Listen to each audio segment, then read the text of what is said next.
रहे नल नील यतन कर हार, तब सतगुरु से करी पुकार। नल और नील नाम के दो आपस में मौसी के बेटे थे। उनकी माताएं बहन थी। दोनों ही अपने पूर्व जन्म के संस्कारों से और प्रारब्ध के दुख से दुखी थे। कष्ट से उन दोनों को बहुत मानसिक परेशानी भी थी, शारीरिक कष्ट भी थे। सब जगह उन्होंने अपना सारा इलाज भी करवा लिया था और सभी ऋषि महर्षियों ने बता दिया था कि तुम्हारे प्रारब्ध में लिखा है, यह दंड तो भोगना पड़ेगा। इसको कोई विश्व में काट नहीं सकता। यह तुम्हारी किस्मत में लिखा हुआ निर्धारित अंक है। लेकिन फिर भी आत्मा को मालूम है कि परमात्मा एक ऐसी शक्ति है कि वह सर्व संकट और सब पापों का नाश अवश्य कर देते हैं। इसलिए परमात्मा की खोज में संतों के पास जाते थे। उस समय त्रेतायुग में परमेश्वर कबीर जी ऋषि मुनिंद्र जी के नाम से आए थे। कोई कहीं कह देता उसको जाकर के कि वह महापुरुष आए हैं और वो बड़ा सुख देते हैं, सभी को राहत मिल रही है, तो नलनील भी चले गए। देख लेते हैं टूटे मन से।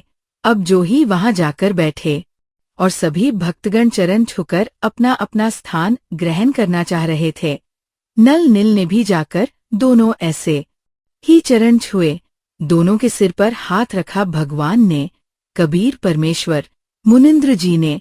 अब दोनों ऐसा हल्का महसूस कर रहे थे जैसे टनों वजन शरीर से हट गया हो। एकदम ठीक हो गए तो उन्होंने वही चरण पकड़ लिए और खड़े होकर महिमा गाने लगे। हे परमात्मा, आप तो सच में मालिक आए हो। हम इतने दुखी थे, हमने सब जगह घूम लिया था, कभी आराम नहीं हुआ, और आपके आते ही हम स्वस्थ हो गए। दाता प्रभु दया करो। बेटा, भक्ति करनी चाहिए। यह तो एक ऐसा अस्थायी राहत दी है।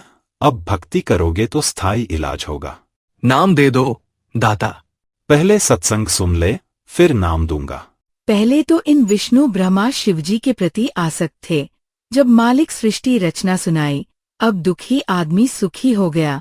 जब तक आदमी सुखी है ना, उसके अंदर तब तक ये बकवाद चलती है, ऐसा नहीं वैसा नहीं। उसको खुद बीत गई तो कहे सारी साची है। तो भगवान यही चाहता है कि बेशक दुखी हो, इस ज्ञान सुने, नाम लें, सुखी होंगे और फिर बार बार आएंगे। दुख दूर होगा तो उनको विश्वास होगा, फिर बार बार आएंगे। सचमुच है, उन रामकृष्ण के पुजारियों से हम धक्के खा चुके थे और यहाँ आते लाभ मिला तो सचमुच संत परम शक्ति से जुड़े हैं। ये कोई और परमात्मा के पुजारी है।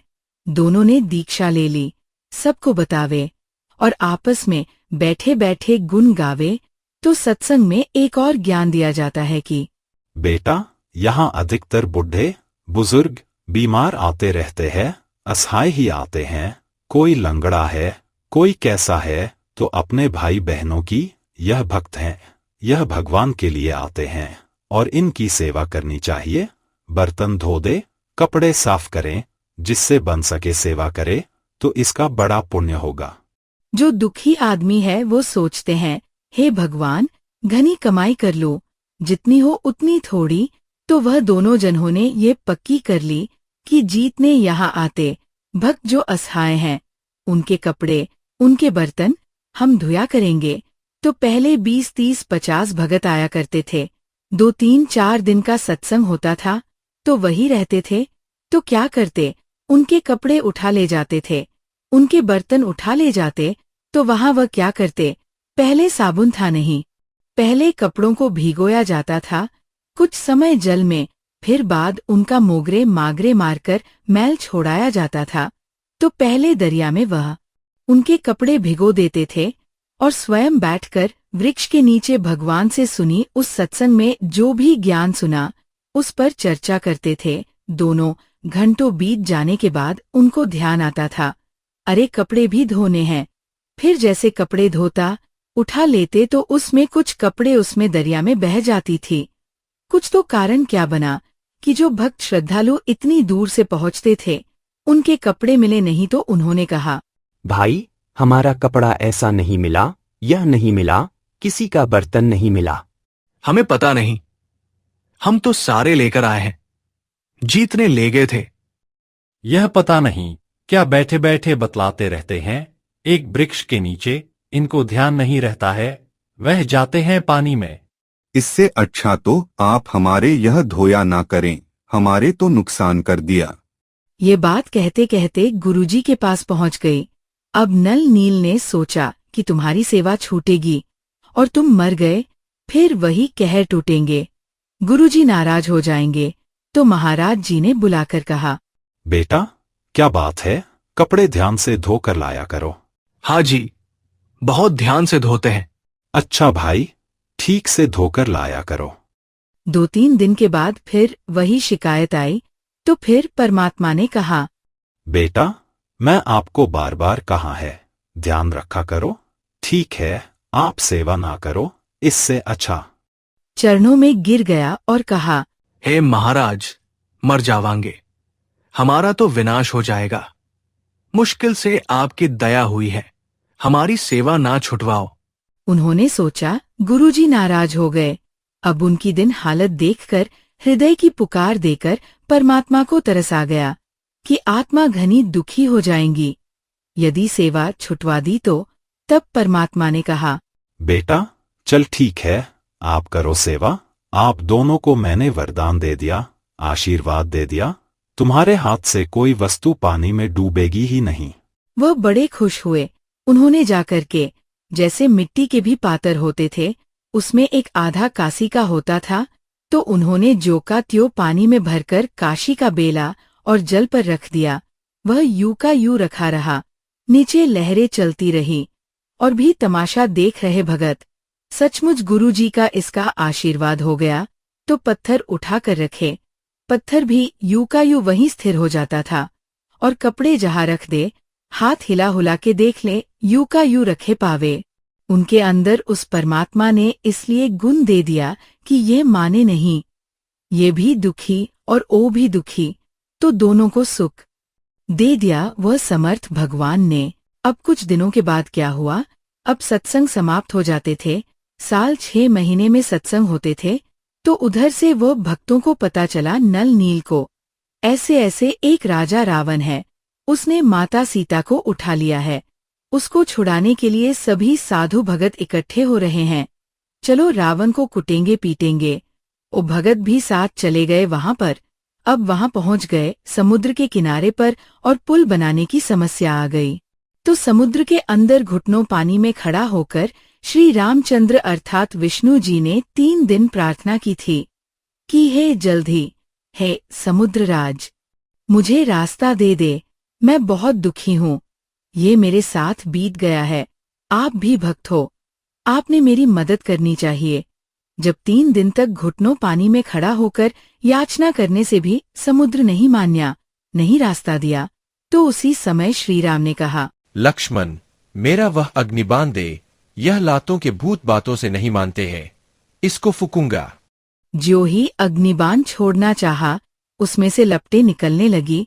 उसी समय ब्राह्मण रूप बनाकर और समुद्र बाहर आया और कहा, महाराज इसको फूक दोगे मुझे, पर इसमें फिर भी आप पार नहीं हो सकते, क्योंकि यह तो खड़ा पड़ जाएगा, बहुत भारी झील हो जाएगी, कितने जीव मरेंगे, आपको पाप लगेगा।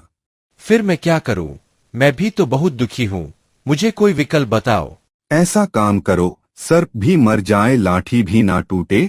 आपकी सेना में नलनील नाम के 2 भक्त हैं, उनके गुरुजी का दिया उनको आशीर्वाद है कि वह जल के ऊपर चाहे पत्थर भी धर दे, वह डूबता नहीं है।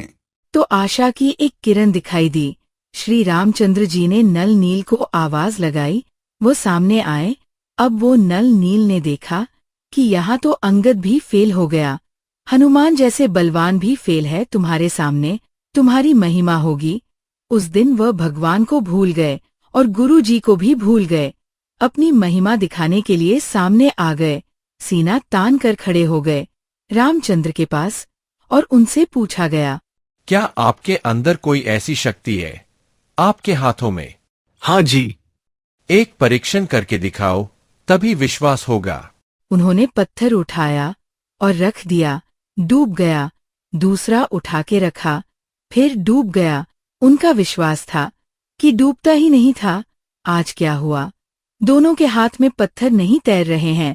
तब उस ब्राह्मण रूप में खड़े समुद्र की तरफ श्री रामचंद्र जी ने ऐसे देखा कि यह कहना चाहता है कि समुद्र तू झूठ बोल रहा है।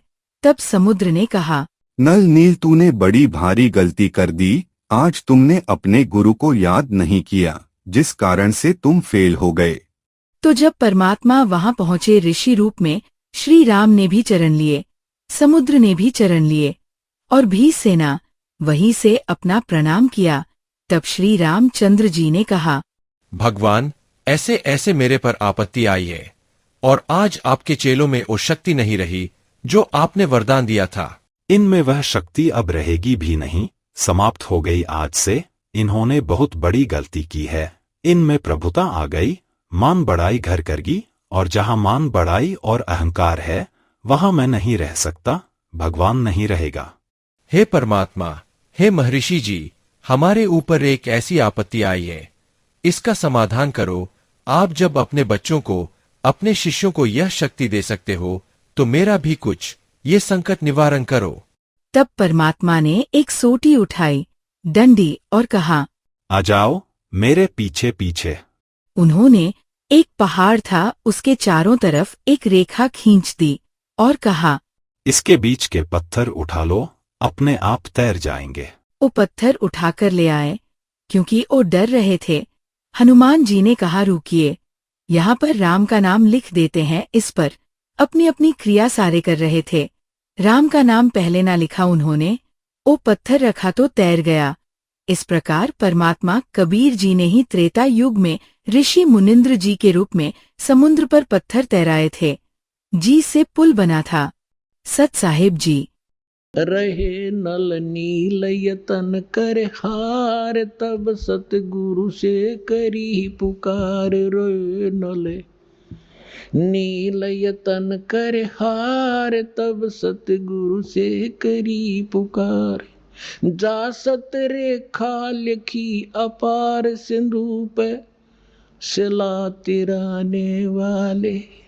जा सत रेखा लिखी अपार, सिंधु पे सिला तिराने वाले। धन धन सतगुरु सत कबीर भक्त की, पीड़ मिटाने वाले भक्त की, पीड़ मिटाने वाले भक्त की।